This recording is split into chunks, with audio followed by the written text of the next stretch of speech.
500 gram nylon साबुदाणा घेतलेला आहे। याला छान पाण्याने आधी धुवून घेतला। आता ह्या डब्यामध्ये मी ह्या लोट्याने 3 लोटे पाणी घेतलेलं आहे आणि त्यामध्ये हे एवढं अर्ध वाटी मीठ टाकून घेते।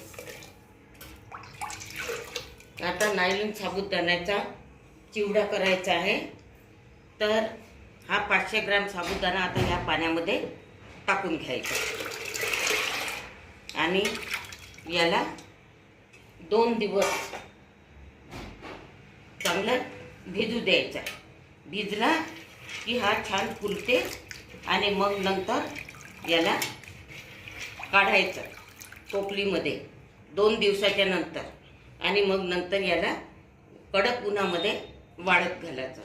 म्हणजे हा नायलॉन साबुदाण्याचा आपल्याला चिवडा करायचा आहे, तर अशा पद्धतीचा हा साबुदाणा भिजत घालायचा आणि त्या 2 दिवस याला भिजत ठेवायचा आणि मग हा छान फुलून इथपर्यंत येईल आणि नंतर मग टोपलीत काढून याला पातळ कपड्यावर कॉटनच्या वाळत घालायचा कडक उन्हामध्ये।